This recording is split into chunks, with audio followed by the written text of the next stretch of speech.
Now is our time for meditation, so I invite you to get things out of your lap and get those feet firmly planted on the floor. Close your eyes if you're comfortable. Take some deep breaths in, breathing in and breathing out.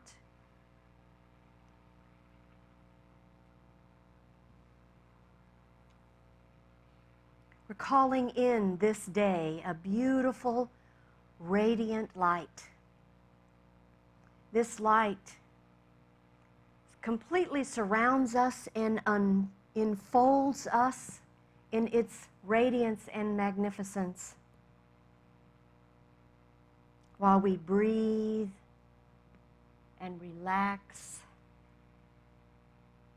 deeply and gently.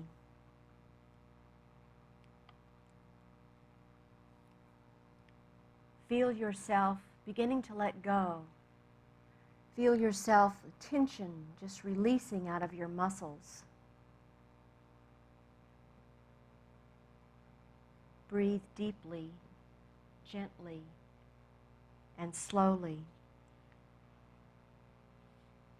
Focus your awareness on your heart center now. Allow yourself to surrender to uncertainty.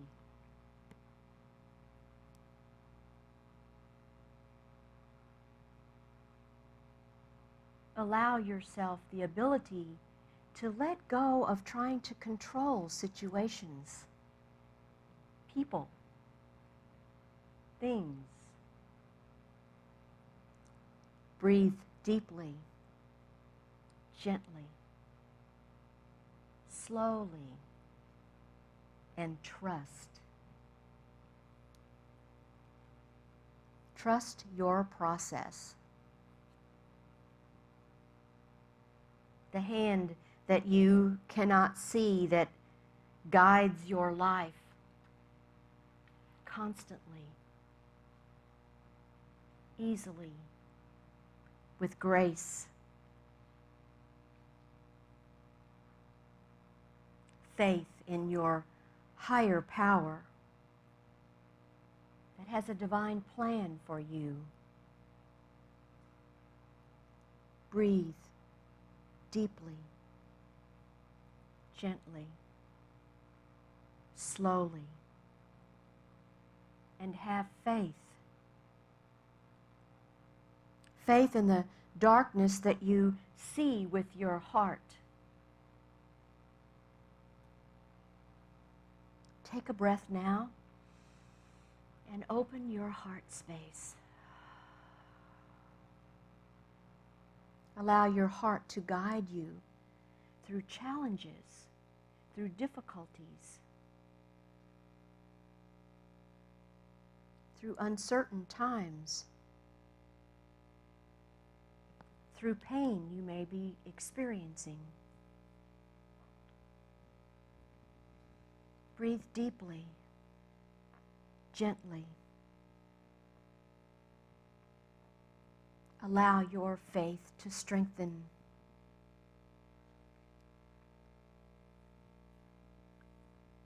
Know that these things shall pass.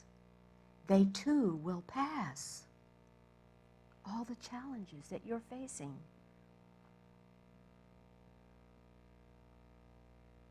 Choose the path of love. Open your heart. Breathe that love in and through your heart. Breathe deeply, gently, and slowly.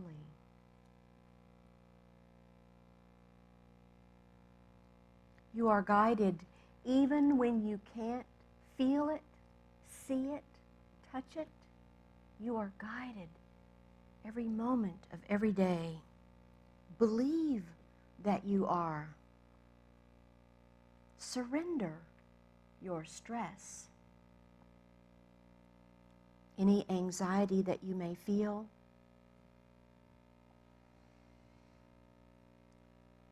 Find hope and find comfort. find strength in your faith. Breathe deeply, gently, and slowly. Believe in the divine plan for your life.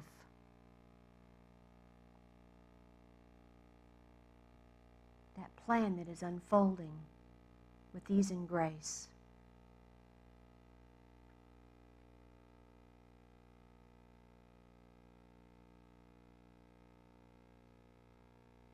And now bring your attention back into this room.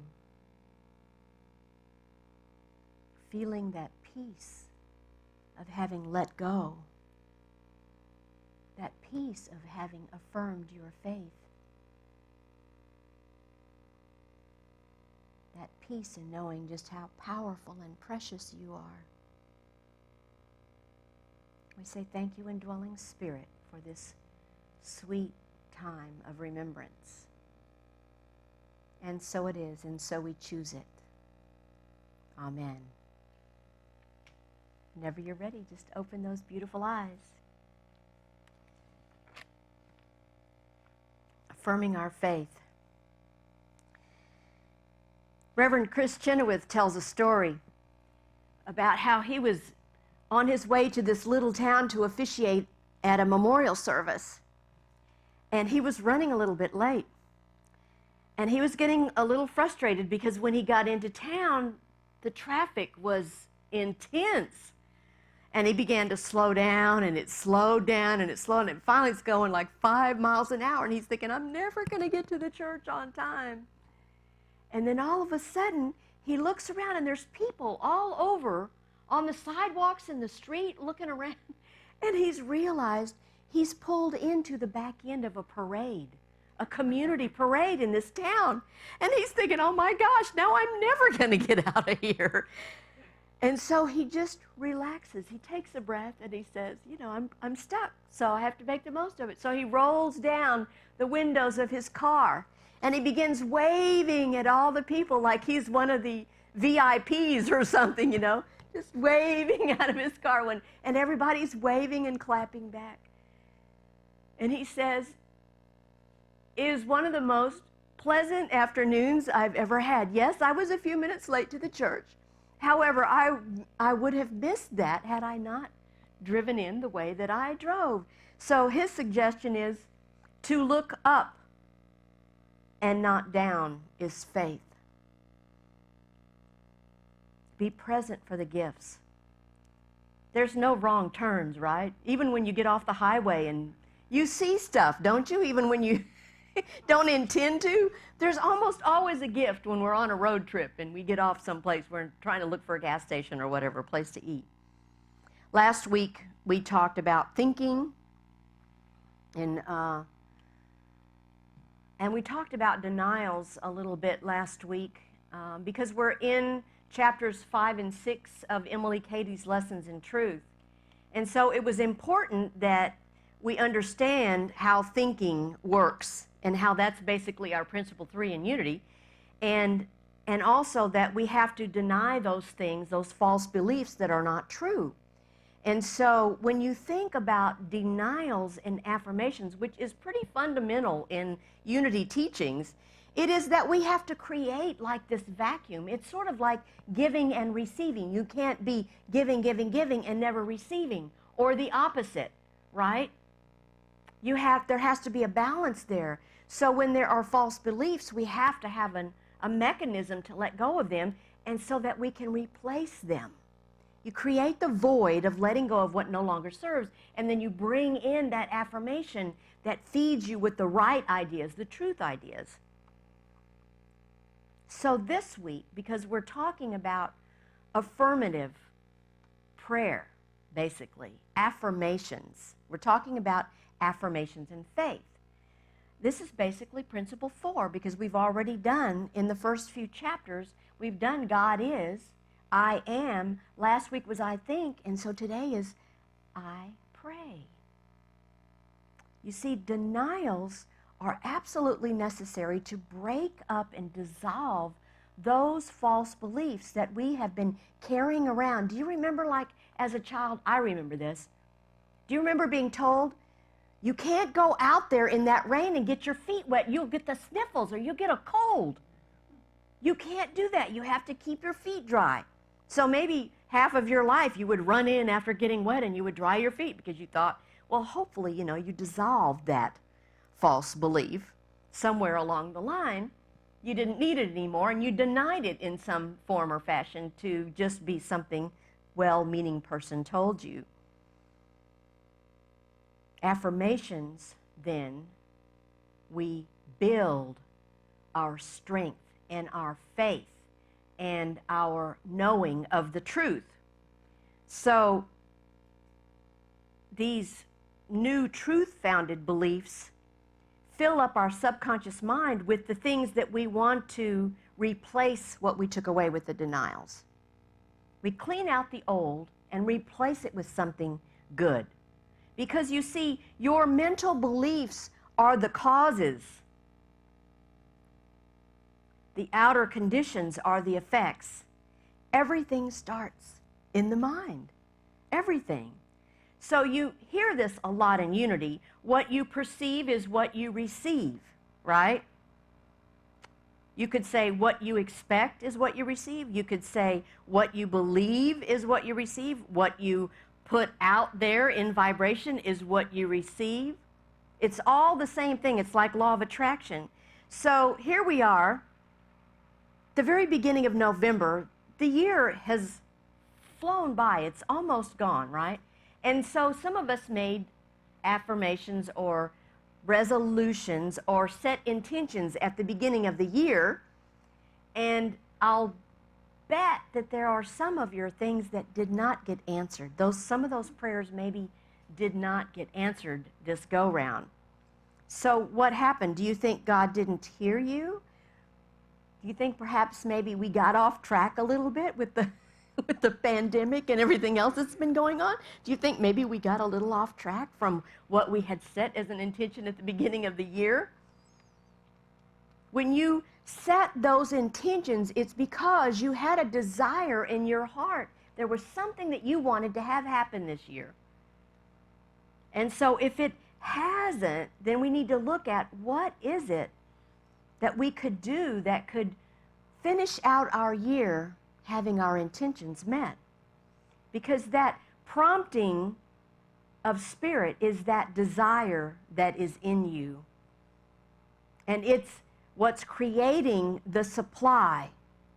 It's already here. Everything that you desire is already ready for you to be in alignment with it and to bring it forth. So Dr. Katie talks a lot about supply and demand in Lessons in the Truth, and she said that supply always equals demand. So first and foremost, we have to make the demand. We can't just sit around wishing and not using our powerful throat chakra to speak our word into the universe for what it is that we desire. And then we have to get still, and we have to know that whatever it is, it's already ours, just like Jesus taught us to pray believing. Thank God in advance of receiving it, knowing that it's already yours. Your good has to come to you when you use these laws and spiritual principles. So the process for manifesting our desires is through affirmative prayer. It's through saying affirmations. Affirmations are the easiest way to pray in unity. It's one of the things that really sets us apart because we're speaking affirmatively about what we want to have happen in our lives. And affirmations do work. It's our simplest way to pray. It's effective, but it depends on how well you describe what it is that you desire. And believe me, I know it's not easy when we're living in a world where we're seeing with our physical eyes lots of chaos around us. Or we may be having a health challenge and we say, well, it feels weird to say I'm well when I feel bad, right? It's because everything feels so real in the relative world. It feels real, but we know it's all just passing through. It's the absolute that is really real. So even if you're having a hard time coming up with an affirmation, perhaps you can start out by saying, I'm willing to believe that my body is healed, or I'm willing to believe that there really is enough prosperity for me and the things that I desire. I'm willing to believe, and then you fill in the blanks. If you can't quite just claim it with an out-and-out affirmation, you can do that. Because it takes faith to proclaim what you cannot see in the outer world. Because with your physical eyes, you're seeing all sorts of things. So there was a Unity minister couple, and they were both ministers. And the woman in the couple was really concerned about a congregant who had a major health issue. And so she thought, I'm going to help this person. I'm going to write out as many health and wholeness and healing affirmations as I possibly can and give them to her, and then she can recite those and she'll start to feel better. And so she wrote out many, many, many of these affirmations, and she took it to the congregant. And so about a month later, she ran into the person, and she said, you look like you're feeling better. And she said, I am. And she said, I'm so pleased. She said, I guess you used those affirmations I gave you. And she said, well, not so much, you know. They were kind of long, and there was so many of them, and I couldn't remember them. So I just said, oh, hell, I'm well. And I said it over and over and over again. And the minister was kind of shocked. But she said, well, whatever works. What are you going to say, right? Whatever works. And I decided that it worked because she was tying I am. I'm well, right? I am. She was tying her Christ consciousness to her affirmation, even though it wasn't the snazzy one that the minister had come up with. It's when we use that Christ being power within us. That's what makes it manifest more easily. I thought that was the greatest story. So today we're in Scripture. We're in Matthew chapter 8, verse 13. And to the centurion, Jesus said, go, let it be done for you according to your faith. And the servant was healed in that hour. So you know, Jesus was able to do so much wonderful healing because he never doubted the I am within him. He never doubted he and the Father were one. He always knew that his strength and power came from God. There was no unwavering. I mean, it was just not, his faith was so strong. He had such a conviction of faith.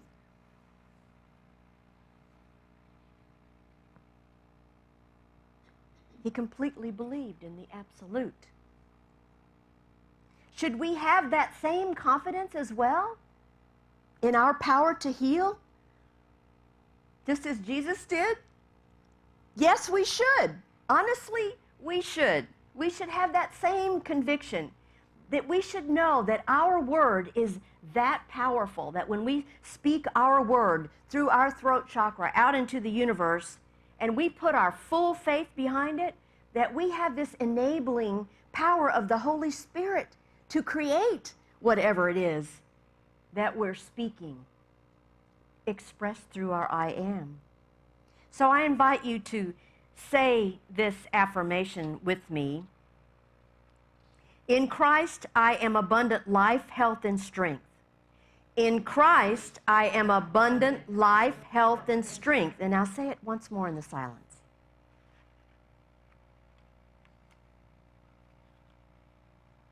Affirmations are powerful when they are in the personal sense, personal to you. You've made up your affirmation. When it's in the present tense, it's not something that's gonna happen. It's something that is now. You're claiming it in this now present moment, because this is where magic happens. Not in the future, not in the past. So And in unity, what we've learned from the Fillmores and our teachers is that there has to be feeling attached. You can't just say like rote prayers and expect magic to happen. You have to have feeling behind it. So that affirmation about in Christ, you claim that, and that makes it so powerful. So Dr. Katie has 4 affirmations that she says lays a foundation for an entirely new approach to life and living. And I can't think of a better time that we can do this. Between now and the end of the year, we can start initiating this practice of these 4 affirmations. The first one is, God is life, love, intelligence, substance, omnipotence, omniscience, and omnipresent. There's no absence of God anywhere, you see. God life is flowing through you, as you. It's powerful, you're powerful, all-knowing, and everywhere present. The second one, I am a child or manifestation of God, and every moment His life, love, wisdom, power flow into and through me. I am one with God, and I am governed by His law. You see, we're not victims. We can't play small anymore. It doesn't work. It's not working for us to play small. We are powerfully divine beings who sometimes step off the path for a little while. And then we get back on, and we keep going. We keep going on our spiritual path. The third one, I am spirit, perfect, holy, harmonious. Nothing can hurt me or make me sick or afraid, because spirit is God, and God cannot be sick or hurt or afraid. I manifest my real self through this body now. Founded on the teaching that Jesus gave us, that God is spirit. And we're children of God, so we have that same spirit within us. The problem is, you see, we get human being and physical being mixed up sometimes, because the physical part of us is really only like 2%. Everything else is mental, emotional, and as we like to concentrate on in unity, spiritual. It's the biggest part of us, is our spiritual beingness. The fourth one, God works with me to will and to do whatsoever He wishes me to do, and God cannot fail. Working these affirmations on a daily basis, establishing a new way of being, means that we're tuned into our guidance, and every day we're at the right place at the right time doing just exactly what we're supposed to be doing. Because we're paying attention, we're using our spiritual practices, and we're listening for what it is that is ours to do. Dr. Katie says if you use these 4 affirmations, they will deliver you out of the greatest external distresses where no human help avails. Right out of her book.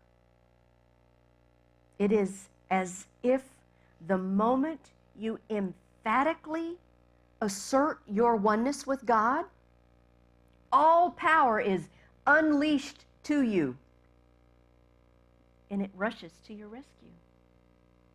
And then when it is done, you can boldly express, it is done. I have the desires of my heart.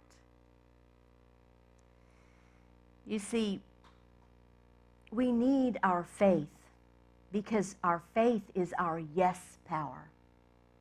We need to trust in what we can't see. We need to have that conviction, because our faith is what helps us to know that it's all going to unfold exactly as it should.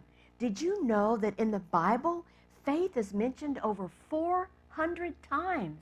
That has to tell you how important the concept of faith is, that power that is already within us. Kind of lets us know.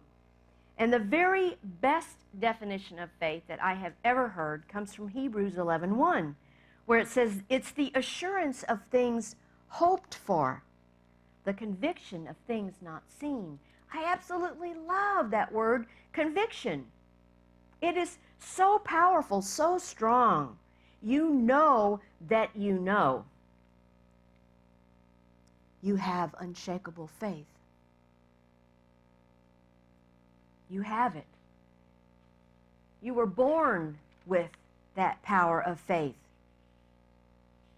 You have all the faith you need in this moment to do anything that your heart desires.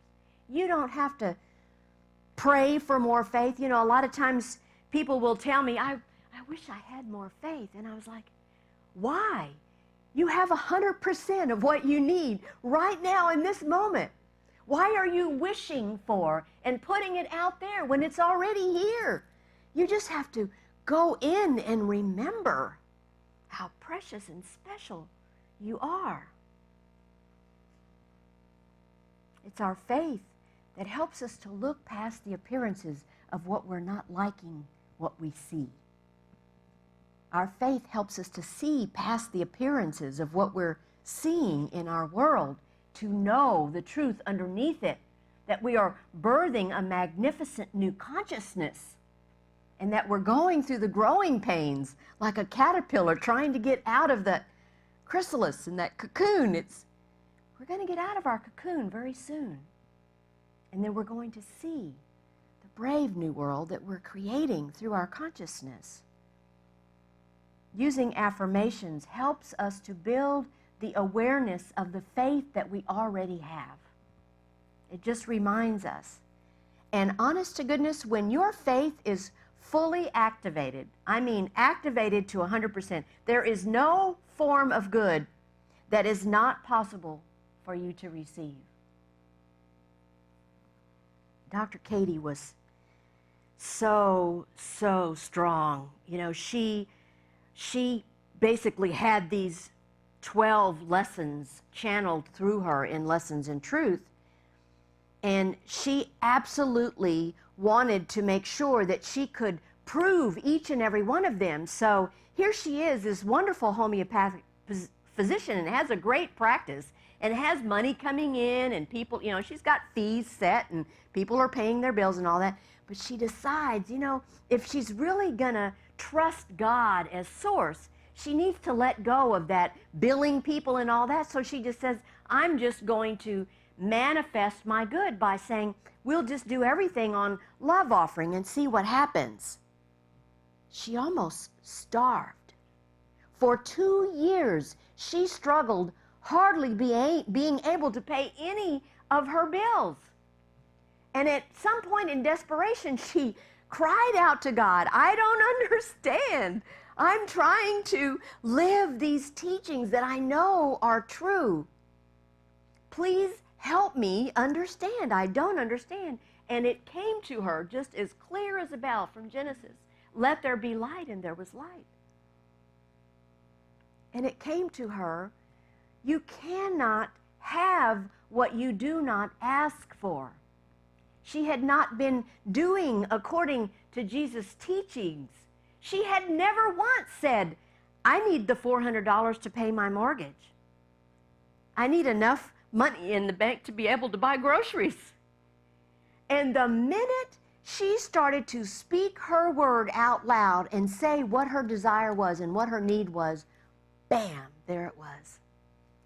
And she continued to follow through and use the power of her word, and she became so strong in the power of her word that she was beginning to have healings taking place, not unlike Jesus did, instantaneous kinds of healings, because she knew that God in her was working through her to help people.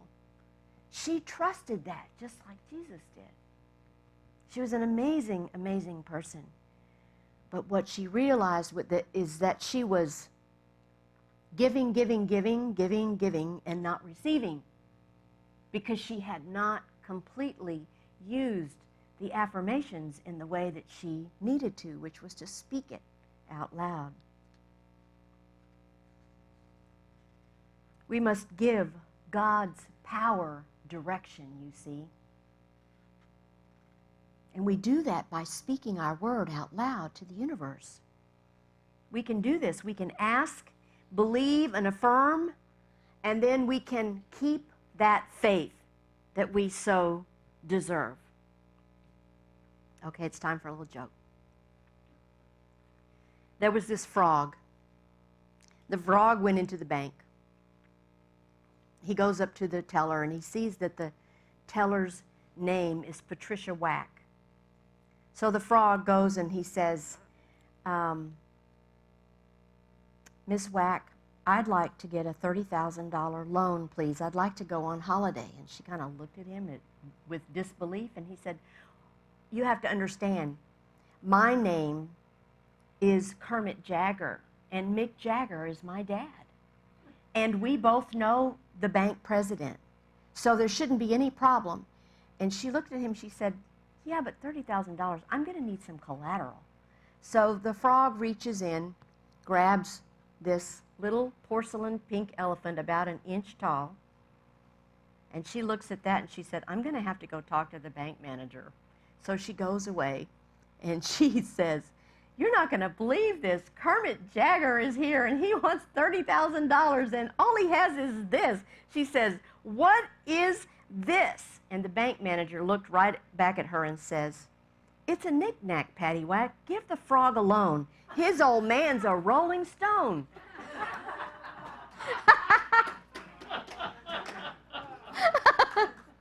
I love that. Isn't that cute? It's a knick-knack, paddywhack. Give the frog a loan. So we're going to close today with Charles Roth has interpreted a lot of the lessons in truth. And this is at the end of the chapter on faith. And I just thought this was a great way to close out today. Faith is a faculty of mind, a power of mind. It can be used or directed wisely or unwisely. You are the user or director of this power. If you look out at your world of effects and become entranced and panic-stricken by a threatening array of facts, your faculty of faith is pointed in their direction, and they grow into the fulfillment of your faith-filled fears.